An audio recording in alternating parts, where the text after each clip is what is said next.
The grief of losing my mom, Angel, still crushes me some days. But what truly shattered me, what left an indelible scar, was the sickening betrayal that unfolded before she was even gone, a betrayal at the hands of my own sister. My name is Rebecca. I'm 27, a painter, mostly scraping by. I've never craved the spotlight, but sometimes I wonder if that's why Mom always gravitated towards my sister, Margaret. Margaret seemed to have it all, a husband, a beautiful house, and the luxury of never having to take responsibility for anything. Mom adored her, defending her no matter what. Meanwhile, I was the one making sure things didn't completely fall apart. Why are you always so dramatic, Rebecca? Margaret scoffed one day. I was helping Mom pack her things to move into the guest house on Margaret's property. Mom had been feeling sick, and we thought it best she live closer to one of us. It's not like I'm doing nothing. I'm giving her a roof over her head, aren't I? I clenched my jaw, fighting for calm. She's not some stranger, Margaret. She's our mom.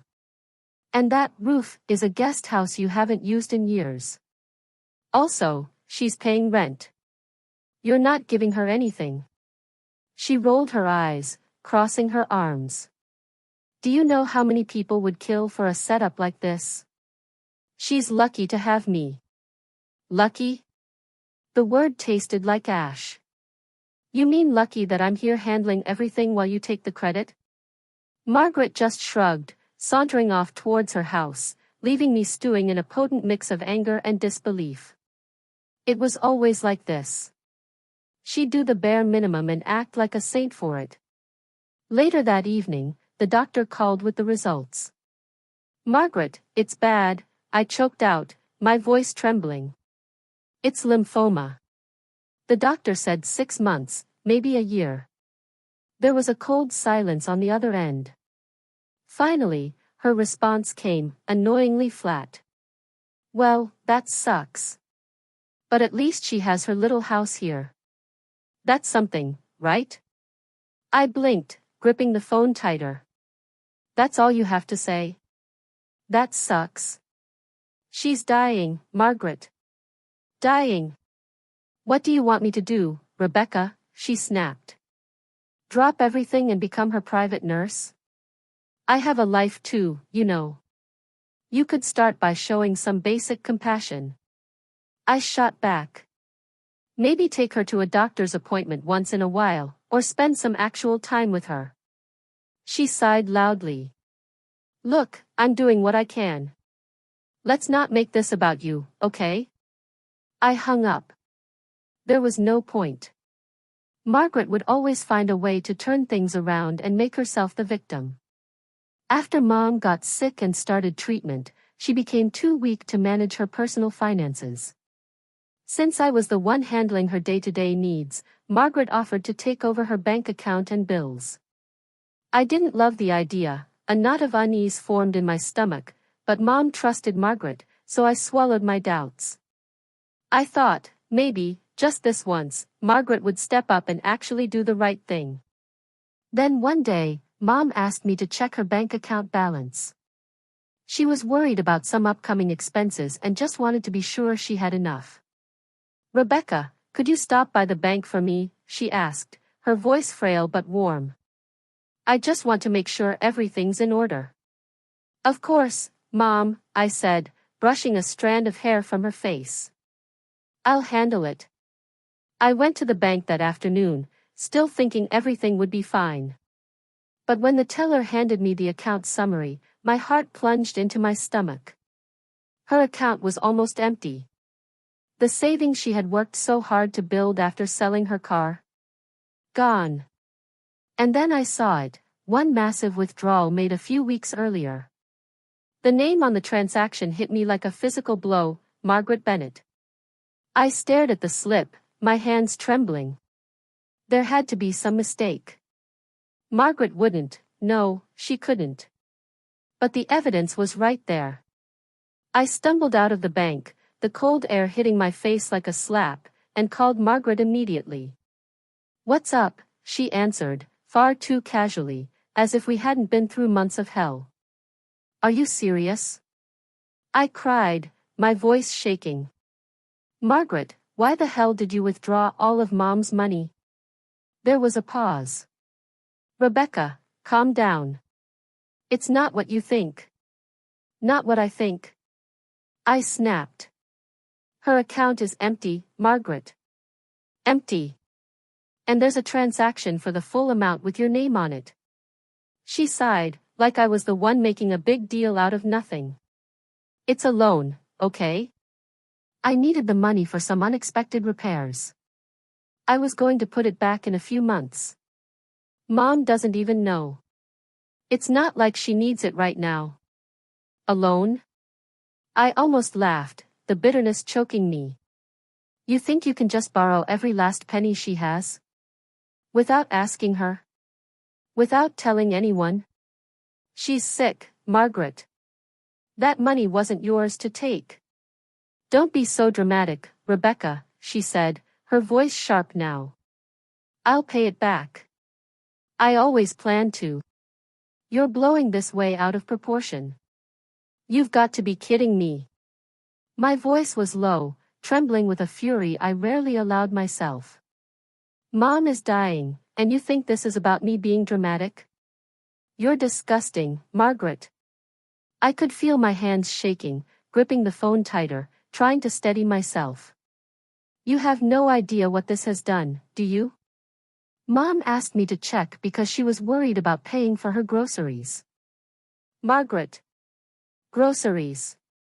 Do you understand how humiliating it's going to be for her if she finds out? She won't find out, Margaret snapped, because you're not going to tell her. My stomach twisted at the sheer audacity in her tone. Why the hell wouldn't I? She deserves to know what you've done. Because it'll only stress her out, Margaret cut me off, her voice sharp and condescending. Do you really think she needs that right now? She's already dealing with enough. Besides, I'll put the money back before she even notices. You're always acting like I'm the bad guy here, Rebecca, but I'm trying to handle everything the best I can. Handle everything? I practically shouted, the anger boiling over. You mean dumping all the hard parts on me while you play the perfect daughter, don't you? Don't you dare act like you're the one making sacrifices, Rebecca, she hissed, her voice dropping. If you care about Mom, you'll let this go. She doesn't need to know about this. And you stop trying to make me the villain just because you can't stand that she trusted me with her finances. I hung up, unable to listen to another word. My chest felt tight, my heart pounding as I stood on the sidewalk, staring at the passing cars.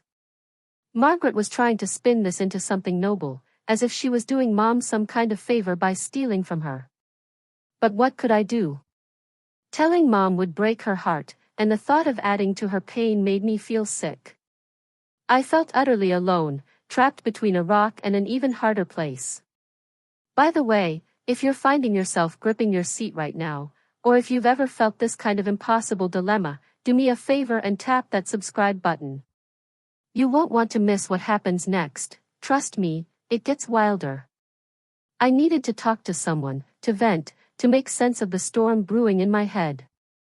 Without thinking twice, I called my best friend, Laura. She picked up on the second ring. Hey, Rebecca, how are you? She asked, her voice warm but slightly concerned. She could always tell when something was wrong. It's Margaret, I said, my voice cracking. I told her everything, the empty bank account, the massive withdrawal, the pathetic excuse Margaret had given me.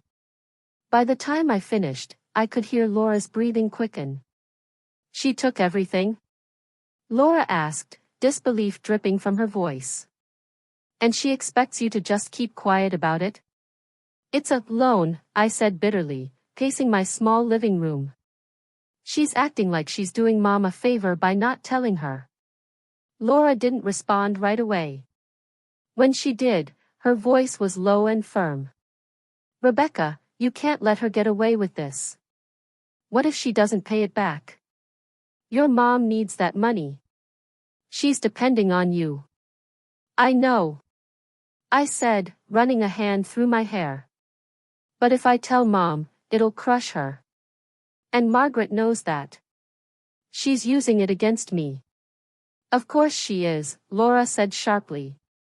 She knows you're too kind to blow this up, and she's taking advantage of that. But Rebecca, someone has to hold her accountable. I sighed heavily, sinking into the couch. I don't even know how. Margaret doesn't listen to me. She never has. And George, her husband, always so full of himself. I stopped myself. George knows about this, doesn't he? Laura pressed.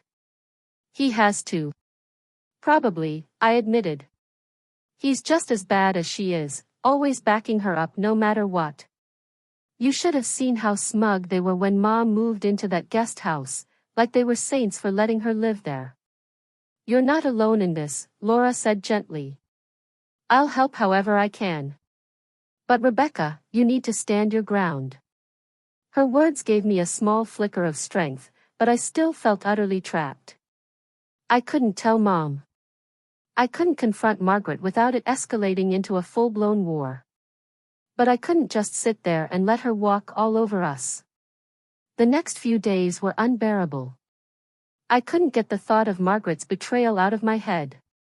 Every time I saw Mom, it was like a heavy weight pressing down on my chest. She'd smile at me, thank me for helping her with dinner or sitting with her during treatments, completely unaware of what Margaret had done. I couldn't bring myself to tell her. Every time I opened my mouth, the words got stuck in my throat. But Margaret didn't make it easy to let things go. A few days later, I was at Mom's house, helping her organize her medical bills, when Margaret strolled in like she owned the place. George was with her, carrying a few grocery bags that he plopped on the counter without so much as a word to either of us. Look at this, Margaret said, holding up a small bouquet of flowers she'd clearly just picked up from the store. I thought these might brighten up the place, don't you think, Mom? Oh, Margaret, that's so thoughtful. Mom said, her face lighting up. I bit my tongue so hard I thought I might draw blood. Thoughtful? She emptied your bank account, Mom. Instead, I just nodded stiffly, pretending to focus on the papers in front of me. George caught my expression and smirked.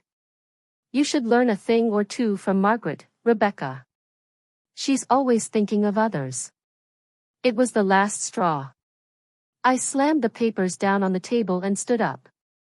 Thinking of others? Are you serious? My voice was shaking, but I didn't care. Rebecca? Mom said softly, looking startled. What's wrong? Nothing, I muttered, forcing myself to calm down. I just remembered something I need to take care of. I grabbed my coat and headed for the door, unable to stay in the same room as Margaret and George for another second. As I walked out, I heard Margaret's voice behind me, low and mocking, she's always so dramatic. The next day, I needed to clear my head, so I decided to run a few errands in town. I was walking down Main Street, juggling a grocery list in my head, when I saw her. Margaret. Stepping out of one of the fanciest boutiques in town, laughing and chatting with a sales assistant as George held the door open for her. She had at least 3 shopping bags in her hands, each with the store's logo plastered all over them. I froze mid-step, my stomach churning. There she was, spending God knows how much money on clothes and who knows what else, while Mom was budgeting for groceries. The image of Margaret's name on that withdrawal slip flashed in my mind, and my hands clenched into fists. Without thinking, I marched straight up to her. Margaret. I called, my voice sharp and loud enough to make her flinch. She turned, her smile fading as she saw me. Oh, Rebecca. She said, her tone saccharine and fake. What a surprise. Out shopping too? Shopping?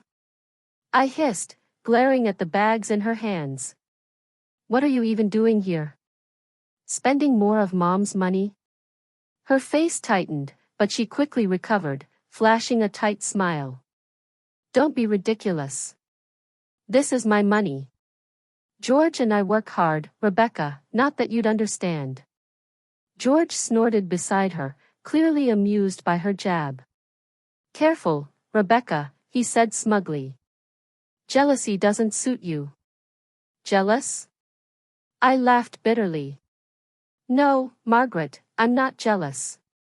I'm disgusted. You drained Mom's account, and now you're out here buying designer clothes like nothing happened? How do you sleep at night?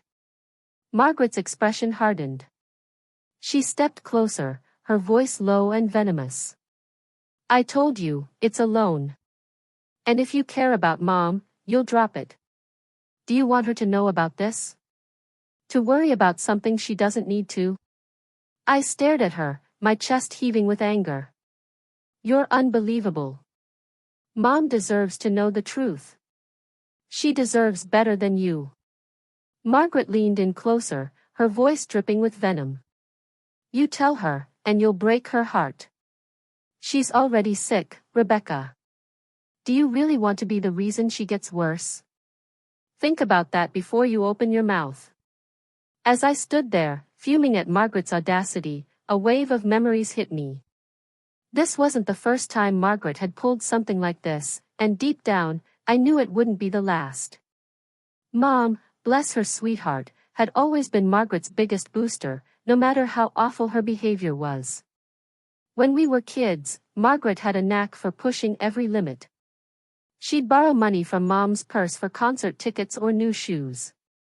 Mom would find out eventually, of course, but she'd just shake her head and say, "Oh, Margaret, you should have just asked." And that was it. No punishment. No accountability.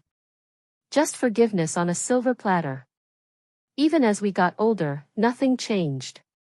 Margaret always had an excuse, always a sob story to back her actions. There was the time she borrowed Mom's car without permission and wrecked it. She cried and blamed a pothole, and somehow Mom ended up comforting her, saying, "Cars can be fixed, but you can't replace family." I remember sitting there, stunned, while Margaret smiled through her crocodile tears. Mom had a heart too big for her own good. She always believed the best in people, especially in Margaret. "She's your sister, Rebecca," Mom would say whenever I tried to bring up Margaret's behavior. "She's not perfect, but she means well." I hated that phrase, "she means well." It was Mom's way of justifying everything Margaret did, from lying to taking advantage of her kindness. But this time was different.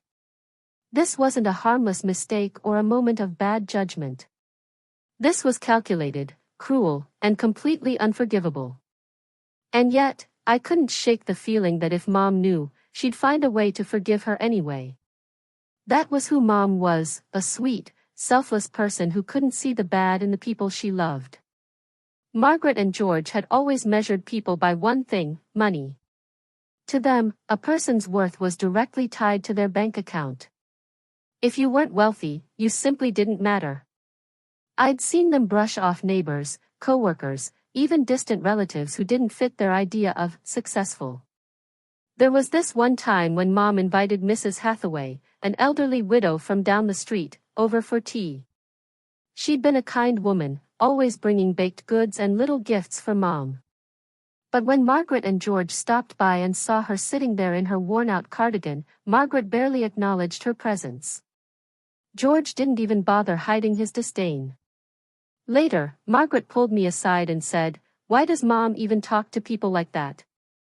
What can they possibly offer her?" It was sickening. And the irony of it all?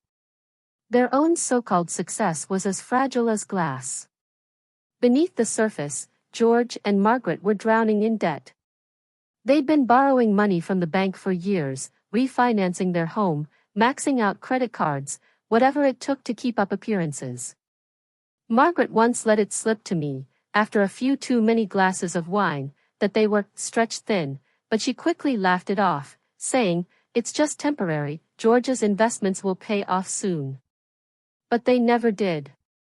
That's the thing about people like Margaret and George, they live for the image, the illusion of wealth, even when it's built on lies. Their fancy cars, their designer clothes, their perfectly manicured lawn, it was all for show. And now, seeing Margaret use Mom's money to keep that illusion alive made me feel sick to my stomach. Mom, who had worked so hard to save every penny after selling her car, deserved so much better than to have her sacrifices thrown away on Margaret's shallow lifestyle. Mom's decline was slow at first, small things like losing her appetite or needing more rest. But as the months went by, it became harder to ignore. Her energy faded, her voice grew weaker, and some days it was like the vibrant woman I'd always known was slipping away right before my eyes. I tried to be strong for her, but the weight of everything, taking care of her, managing my own life, and the constant frustration with Margaret, was becoming unbearable. One day, after another tense encounter with Margaret, Laura suggested I try something to clear my head. "Rebecca, you're burning out," she said gently. "You're doing everything for everyone, and it's not sustainable. Take a couple of hours for yourself. Go to that yoga class you've been talking about." I hesitated, but finally agreed. Mom was having a quiet day, and Margaret was supposed to be around, so I thought, just this once, I could step away. I left my phone on silent in my bag, telling myself it would only be for a little while. For the first time in months, I felt like I could breathe, even if it was just for an hour or two. When the class ended, I grabbed my phone and saw the missed calls. 6 from Margaret. My stomach dropped as I fumbled to unlock the screen. Her last voicemail made my blood run cold. "Rebecca, it's Mom," Margaret's voice said, trembling but sharp. "She's gone. I don't know where you were, but you should have been here. I don't even remember how I got home." My legs felt like lead as I stumbled into the house, where Margaret was sitting on the couch, her face red and blotchy. "She just stopped breathing," she said, looking up at me. I was here, but there was nothing I could do. I couldn't speak. My heart felt like it had been ripped out of my chest. I'd been gone for 2 hours. 2 hours, and I hadn't been there to say goodbye. Mom had died at home, in the little guest house she'd moved into, with Margaret by her side. The guilt hit me like a freight train. "You should have been here," Margaret said, her voice cold now. "I don't know why you thought yoga was more important than Mom. She needed you, Rebecca." Her words sliced through me. I wanted to scream, to tell her that she had no right to judge me, not after everything she'd done. But I couldn't. All I could do was sit there, tears streaming down my face, as the crushing weight of losing Mom settled in.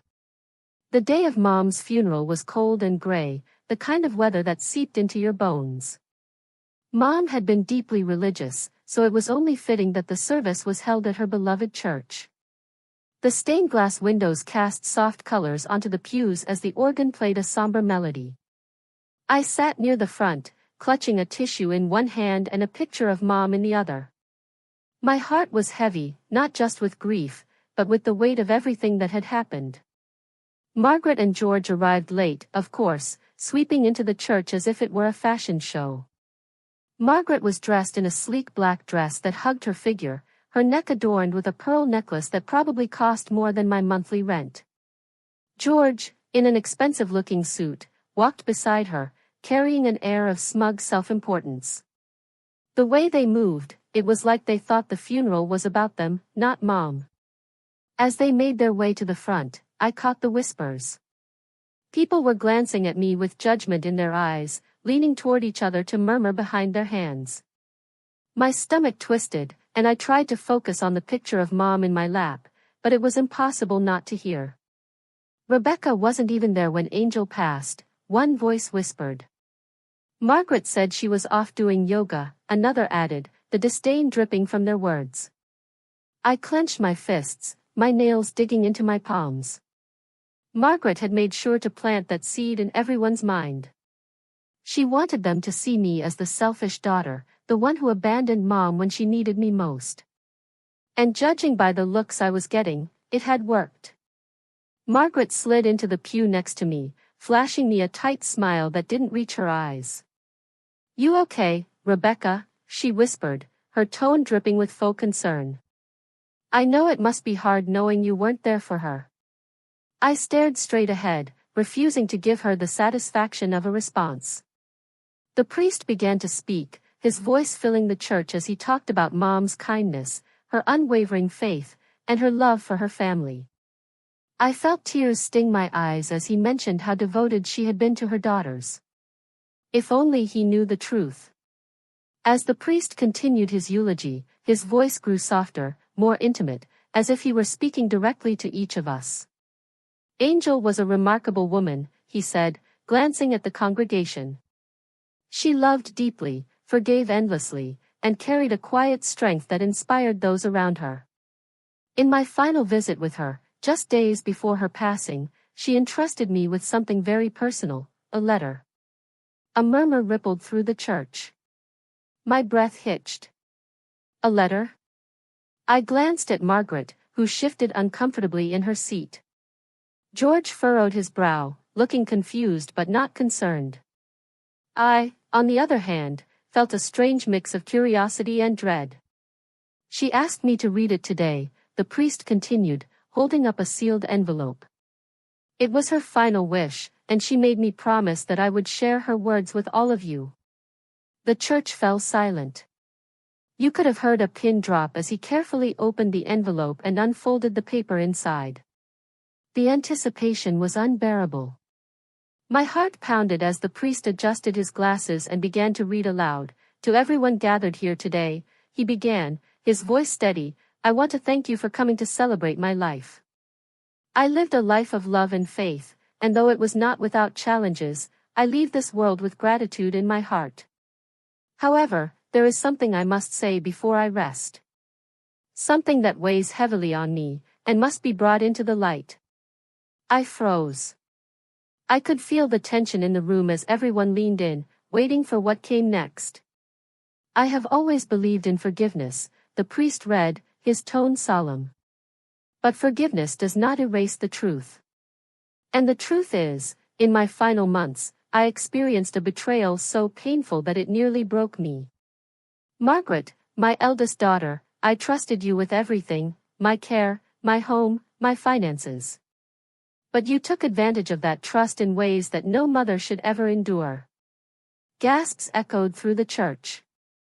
Margaret's face went pale, and she shifted in her seat, her hands gripping the edge of the pew. George's jaw tightened, but he stayed silent, his eyes darting toward the priest.